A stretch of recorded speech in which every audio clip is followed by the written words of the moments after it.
Alright, back for another drawing practice video for drawing right and left.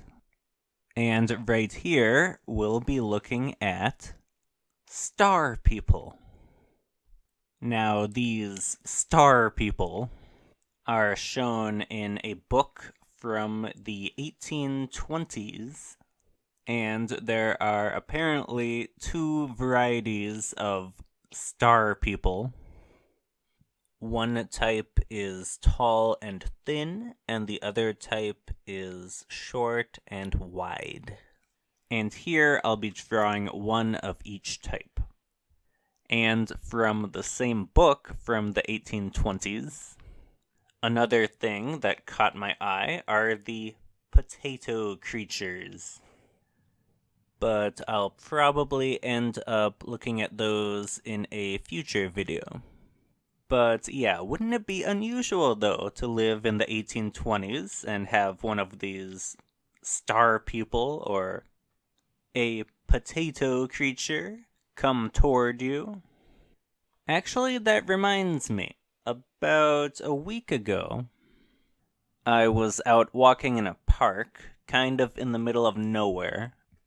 I'd never been there before, and I was kind of looking around a little bit, talking to the birds in the trees. And they were talking back to me.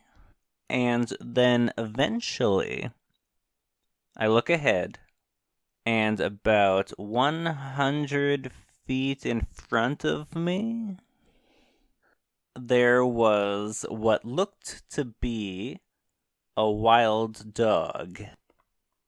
No leash, didn't have anyone near it, and it was coming toward me. And then at that moment, I'm kind of like, do I actually go for it? And then it gets to about 50 feet away from me, and I turn around and run. And I'm running for a bit. I look to my left, and it's like 5 feet away from me, chasing me. But then eventually I look backward, and way, way off out there, there's a man, and the dog quit running. And everything worked out for me happily ever after. But the real question is, what would I do differently if star people were coming toward me?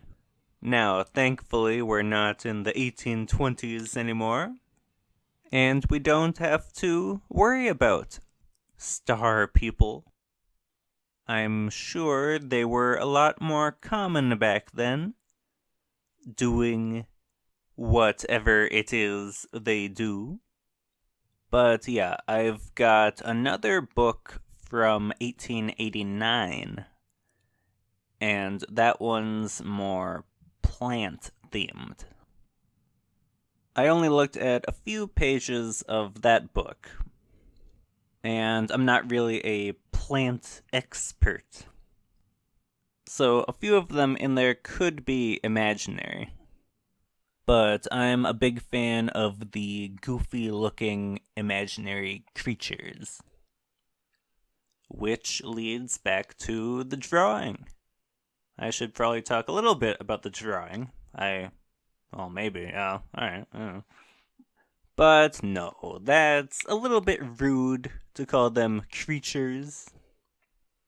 You know what? The big one kind of reminds me of a clown. Everyone loves clowns, right? You know, like the friendly neighborhood clown. Balloons, free candy. Hey, I want free candy. But no, he's got what looks like maybe a lantern in one hand. And in the other hand, he's kind of like stroking one of his points which is kind of amusing because the bottom point is kind of like a beard, and the two horizontal points are kind of like a mustache. And on the top point, he's rocking that funny little hat. But the short one behind him is kind of like, whatever. Leaning back, one leg over another, left hand on the knee. And hey, talking about left hands, we're keeping with the left hand again for this one. Now, it definitely did take a bit longer to do with the left hand, but I'm beginning to get to the point where I can do a completed character drawing with only my left hand. And I've talked before in previous videos where I'm trying to draw with both hands, that the difference in ability between hands kind of made it a bit more challenging. But I'll talk a little bit more about technique in part 2 of the athletic shorts video.